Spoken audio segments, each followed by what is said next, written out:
জয় মহাদেবের জয়। মহাদেবের চরণে শতকোটি প্রণাম জানিয়ে আজকে আমি আমার ভিডিওটি শুরু করছি। সামনে আসতে চলেছে মহাশিবরাত্রি। এই শিবরাত্রি দিন ভুল করেও তোমরা যে কাজগুলো করবে না এবং যে ফলগুলি ভুলেও মুখে তুলবে না ও বাড়িতে আনবে না, সেই বিষয় নিয়ে আজকের আমার ভিডিও। যাই হয়ে যাক বন্ধুরা, অবশ্যই এই ফলটি বাড়িতে আনবে না এবং কেউ দিলেও এই ফলটি নেবেন না। কি ফল সেইটা জেনে নিন। আর এই মহাশিবরাত্রির দিন যেসব কাজগুলো একেবারে করা উচিত নয়, করলে মহাদেব অতি রুষ্ট হয় এবং মহাদেবকে কোনোভাবে প্রসন্ন করা যায় না। চলো বন্ধুরা, বেশি না কথা বলে আজকেই বলি যে মেন ভিডিওয় যাই।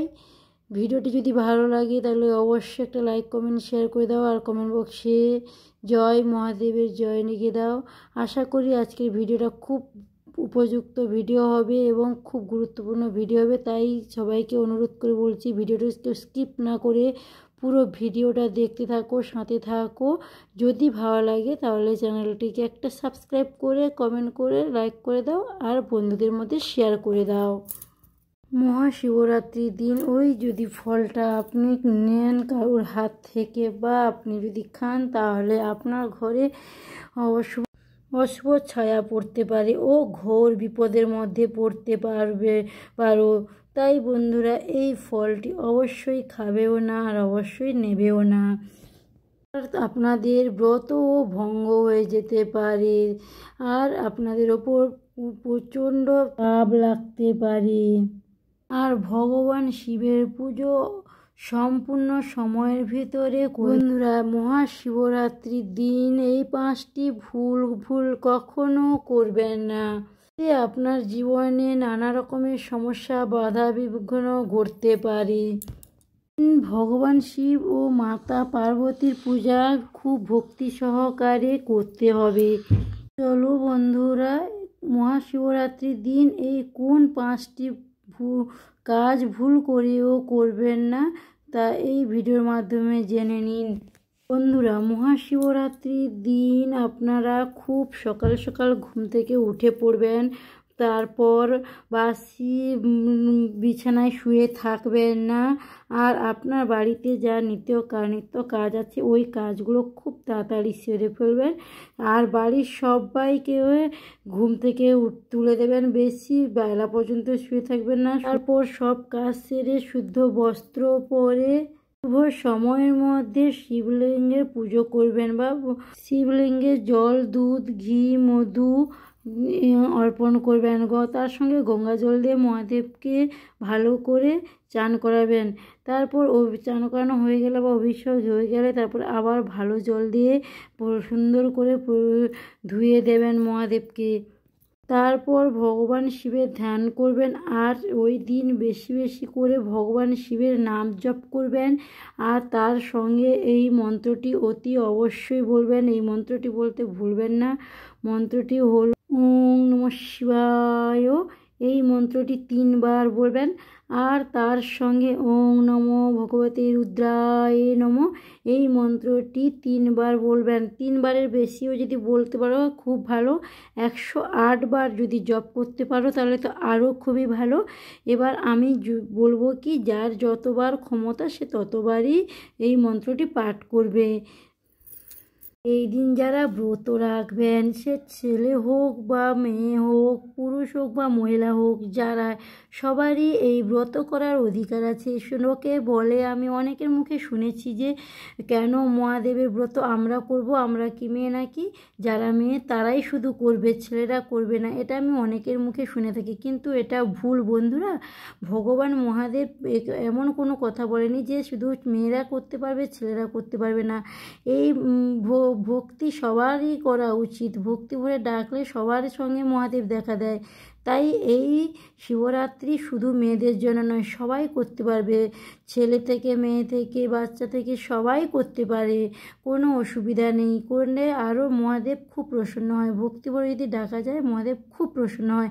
তাই বলছি বন্ধুরা, ছেলে মেয়ের কোনো পার্থক্য না দেখে তোমাদের মন যদি, যার মন চাইবে, ছেলের মন যদি চায় ছেলেরা অবশ্যই করতে পারো, আর মেয়েদের তো অবশ্যই করতে হবে। এটা যারা করো এই ব্রতটি তারা খুব ভক্তি ভরে নিষ্ঠা সহকারে শুদ্ধ মনে শুদ্ধ বস্ত্র পরে এই মহাশিবরাত্রিটি অবশ্যই পালন করো।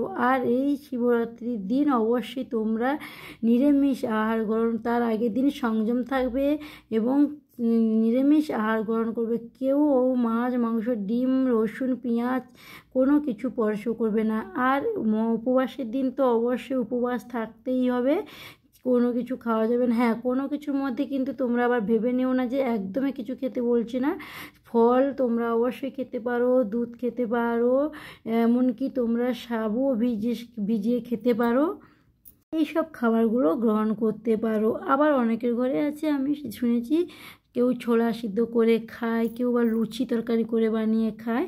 কিন্তু তোমরা যেটা অবশ্যই খেতে পারো, কোনো অসুবিধা নেই। তবে নিরামিষ খাওয়ার চেষ্টা করবে, আমিষ খাওয়া করবে না। অনেকে আমি শুনেছি পুজো শেষ হয়ে গেলে তারপর খাওয়া হবে, যে কোনো খেতে পারো এটা বলে, কিন্তু এটা ঠিক নয়। আর একটা কথা বলি বন্ধুরা, তোমরা ওই দিন অবশ্যই আগের দিন যে সংযম থাকবে, ভাত খাবে যারা, অবশ্যই তোমরা সেদ্ধ চালের ভাতটা কেউ খাবে না, বা ভাঙা চালের ভাত কেউ খাবে না। গোটা চালের ভাত খাওয়ার চেষ্টা করবে। আর আতপ চালের ভাত খেতে পারলে তো আরও খুবই ভালো হয়, তাই তোমরা আতপ চালের ভাতটা খেও। আর যারা ব্রত রাখবেন না মনে করেছেন, তারাদেরকেও বলি, তোমরা ওই দিন কেউ কিন্তু আমিষ খাওয়ার খেতে যেও না, সবাই নিরামিষ খাও। না ব্রত করলে কী আছে, তোমরা মনে মনে তো ভগবান মহাদেবকে ডাকতেই পারো, জপ করতেই পারো নাম। তাই তাদেরকে বলছি, ওই দিন সবাইকে বলছি, শুধু তাদেরকে নয়, সবার উদ্দেশ্যে বলছি, কেউ অন্তত বাড়িতে আমিষ রান্না করো না, নিরামিষ রান্না করে খেও। মহাশিবরাত্রির দিন তোমরা ডাল চাল জিনিস অবশ্যই খাবে না, এইটা থেকে অনেকটা দূরে থাকবে। এবার চলুন বন্ধুরা, যেটা নিয়ে বেশি কথা বলা উচিত সেটাই বলি। মহাশিবরাত্রির দিন যে ভুলগুলো অবশ্যই করবেন না, সেই ভুলগুলো কি অবশ্যই জেনে নিন। মহাশিবরাত্রির দিন যাই হয়ে যাক না কেন, যেরকম কোনো আত্মীয় স্বজনও যদি আসে, যাই হোক না কেন, ভুল করেও আমিষ রান্নাটা করবেন না, খাবেন না। মাছ মাংস ডিম রসুন কাঁকড়া এইসব জাতীয় অবশ্যই খাবেন না। এই সব খেলে কিন্তু আমিষ খেলেই কিন্তু বিশাল বড় সমস্যা আসতে পারে, মহাদেব ক্রোধিত হতে পারে এবং রুষ্ট হতে পারে, মহাদেবের কৃপা আপনারাও পাবেন না।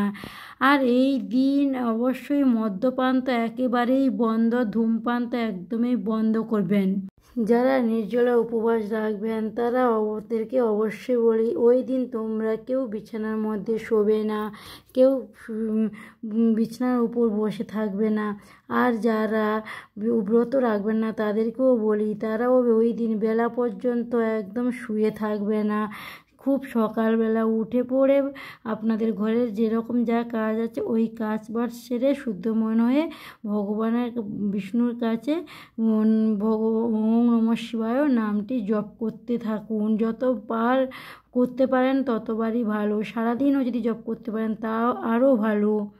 বেশি সময় যদি বিছানায় শুয়ে থাকো তাহলে কিন্তু আপনাদের ভাগ্য কিন্তু ঘুমিয়েই থাকবে সারা জীবন।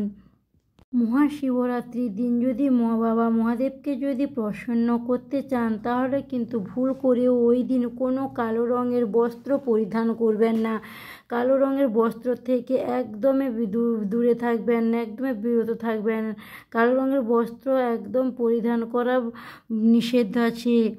ও পারবেন গেরুয়া ও লাল রঙের বস্ত্র ধারণ করবেন, এটা অত্যন্ত শুভ বলে মনে করা হয়, কারণ মহাদেব এই রঙটি খুব পছন্দ করেন আর এটা খুব মঙ্গলকারী বলে মনে করা হয়। মহাশিবরাত্রি পবিত্র দিনে ভুল করে ও স্বামী স্ত্রীর কোনো মিলন তিথি করবেন না, অন্যথা ভগবান শিব ক্রোধিত হবে ও রুষ্ট হবে, মহাদেবের কোনো কৃপা পাবেন না। এই দিন যতটা পারবেন দূরে দূরে থাকার চেষ্টা করবেন। আর এই মহাশিবরাত্রির দিন যতটা পারবেন দান ধ্যান করবেন, দান ধ্যান করলে খুবই পূর্ণতা লাভ করা যায়। মহাশিবরাত্রির দিন ভুল করেও মহাদেব শিবলিঙ্গে এই জিনিসগুলো অর্পণ করবেন না, তাহলে সারা জীবন আপনাদেরকে দুঃখ কষ্ট ভোগ করতে হবে। এমনকি কোনোদিনও এই ব্রত কোনো সফলতা লাভ পাবে না, এই ব্রত নষ্ট হয়ে যেতে পারে। ভগবান শিব একবার যদি রুষ্ট হয়ে যায় আপনার ওপর, কিন্তু জীবন পুরো দুর্দশার দিকে ঠেলে দেবে। আর ভুল করেও ওই মহাশিবরাত্রির দিন বা অন্য কোনো সময়ও ভুল করেও তুলসী পাতা মহাদেবকে কোনোদিনও নিবেদন করবেন না। কারণ তুলসী পাতা হলো, তুলসী মাতাকে মা লক্ষ্মীর স্বরূপ মানা হয়, তাই তুলসী পাতা একেবারে নিবেদন করা নিষিদ্ধ বলে মনে করা হয়। তুলসী পাতা অর্পণ করলে আপনি তাহলে মহাপাপে ভাগীদারি হয়ে যাবেন। তারপর হচ্ছে সিঁদুর। সিঁদুর একদম মহাদেবকে নিবেদন করা যাবে না, কারণ সিঁদুর হচ্ছে এক প্রকারের শৃঙ্গার, তাই একদমই নিবেদন করা যাবে না। আর মহাদেব হচ্ছে বৈরাগী, তার জন্য মহাকাল, তার জন্য হচ্ছে শিবলিঙ্গে কখনো সিঁদুর নিবেদন করা যাবে না। মহাশিবরাত্রিতে যতটা পারবেন গেরুয়া কালারের কাপড় পরিধান করার চেষ্টা করবেন, বস্ত্র পরিধান করার চেষ্টা করবেন, কারণ গেরুয়া রং হচ্ছে শান্তির প্রতীক, তার জন্য হচ্ছে গেরুয়া রংটাই সবথেকে ভালো পরিধান করলে।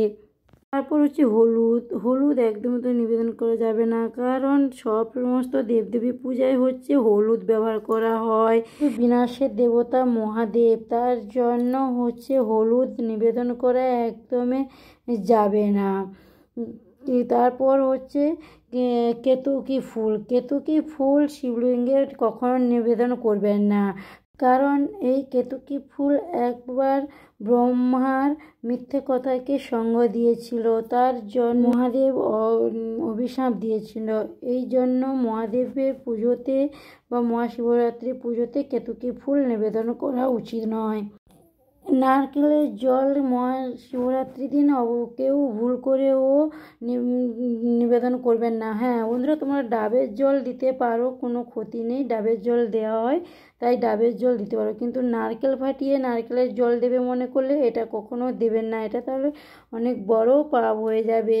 শঙ্খের জল দিয়ে মহাদেবকে অভিষেক করাবেন না, শঙ্খের জল তো একদমই মহাদেবকে নিবেদন করা উচিত নয়, কারণ একবার শঙ্খচূড় নামক অসুরকে বধ করেছিল মহাদেব, তার জন্যই শঙ্খের জল দিয়ে মহাদেবকে অভিষেক করা একেবারেই উচিত নয়। আর ভগবান মহাদেবের পুজোয় কখনো কালো তিল ব্যবহার করবেন না, কালো তিল ব্যবহার করা উচিত নয়। কেন? ভগবান মহাদেবের গায়ের ময়লার থেকে তিলের উৎপন্ন হয়েছিল, তার জন্যই তিল ব্যবহার করা এক উচিত নয়। এই মহাশিবরাত্রির পবিত্র দিনে যদি মহাদেবকে ভাং নিবেদন করার পরে ওই ভাং যদি আপনারা নিজেরাই যদি একটু হলেও মুখে দিতে পারেন তাহলে খুব ভালো হয়, কারণ এই ভাং খেলে ব্রত সম্পূর্ণ হয়, আর এই ভাং খেলে অনেকটা পূর্ণতা লাভ করতে পারে। ওই যদি ভাং না যদি বেশি খেতে পারো তাহলে অল্প করে ওইটা হাতে নিয়ে খেতে পারো, কোনো অসুবিধা নেই, খুব ভালো হয়। যে ফলটি একেবারে খাওয়ার কথা বা কারোর কাছ থেকে নেওয়ার কথা না বলেছিলাম, সেই ফলটি হলো নারকেল। হ্যাঁ বন্ধুরা, এই নারকেলটি অবশ্যই এই শিবরাত্রির দিন একদমও খাবেন না ও কাউকে দেবেন না। এই যেটা না দিলে মহাদেবের পুজো অসম্পূর্ণ থেকে যাবে সেই জিনিসটা হচ্ছে বেলপাতা। মহাদেবকে তুমি যত ফুল ফল দিয়ে পুজো দাও না কেন, মহাদেব কিন্তু ওতে সব বেশি না সন্তুষ্ট হয়ে শুধুমাত্র একটা বেলপাতা, হ্যাঁ বন্ধুরা ঠিকই বলছি, একটা বেলপাতা দিয়ে যদি পুজো দিতে পারো তাহলে ভক্তিভরে মহাদেব অতি খুশি হয় এবং অতি সন্তুষ্ট হয়। তাই বন্ধুরাকে বলছি সবাই মনে রাখবে বেলপাতা দিতে কেউ ভুলবেন না মহাদেবকে। আর বেলপাতাটা দেওয়ার সময় যে কোনো দিক দিয়ে দেবে বললে যদি ভেবে থাকো তাহলে ভুল ভাববে। বেলপাতাটি দেবে উল্টো দিক করে, উল্টো দিক বলতে মসৃণ দিকটা হচ্ছে মহাদেবকে দেবে, আর যেটা শিরার দিকটা সেটা হচ্ছে ওপরে থাকবে। আর এই বেলপাতা দেওয়ার সময় কিন্তু অবশ্যই তোমরা এই মন্ত্রটি বলতে ভুলো না, মন্ত্রটি অতি অবশ্যই বলো। মন্ত্রটি হলো ওং নমঃ শিবায়। এই মন্ত্রটি 3 বার বলবে, তার সঙ্গে ওং নমঃ ভগবতে রুদ্রায় এই মন্ত্রটিও 3 বার বলো। মন্ত্র বলতে কেউ ভুলবে না। আর তোমরা যখন মহাশিবরাত্রি পালন করবে তখন কিন্তু তোমরা যে ঘটিতে দুধ নেবে সেটা কিন্তু তামার ঘটি কিংবা নতুন স্টিলের ঘটি নেবে। বন্ধুরা, এই ছিল আজকের আমার ভিডিও। আশা করি ভিডিওটি খুব হেল্পফুল হবে, খুব ভালো লাগবে ভিডিওটি। যদি ভিডিওটি ভালো লাগে তাহলে আগের মতন বলবো একটা লাইক কমেন্ট শেয়ার করে দাও, পাশে থাকা বেল বাটনটিকে অন করে দাও। যত বন্ধুদের মধ্যে শেয়ার করে দেবে, যত কমেন্ট করবে, আমাদের ভিডিও বানাতে তত উৎসাহ হবে। তাই তোমরা প্লিজ সবাই বন্ধুদের মধ্যে শেয়ার করে দাও। আর সবাই ভালো থেকো, সুস্থ থেকো, সাবধানে থাকো। আর বলছি দিদি সবাইকে, যদি আমি এই ভিডিওর মাধ্যমে কোনো খারাপ কথা বলে থাকি বা খারাপ কোনো কথা বলা হয়ে যায়, ভুল কোনো বলা হয়ে যায় কথা, তাহলে তোমরা সেটাকে মাফ করে দিও। মাফ করে দিয়ে ভুলটা আমার কমেন্ট বক্সে লিখে দাও, যাতে আমি শিখে নিতে পারি বা পরের বারে এতটা ভুল না করতে পারি। তার জন্যই তোমরা কমেন্ট বক্সে লিখে দাও। আর সবাই ভালো থেকো, সুস্থ থেকো। আর কমেন্ট বক্সে সবাই লেখো হর হর মহাদেব, জয় বাবা ভোলেনাথের জয়। সবাই মহাশিবরাত্রি পালন করো ভক্তি সম্পূর্ণভাবে, ভক্তি সহকারে। অবশ্যই মহাদেবের কৃপা পাবে, অবশ্যই মহাদেবের আশীর্বাদ লাভ করতে পারবে। সবাই ভালো থেকো। হর হর মহাদেব।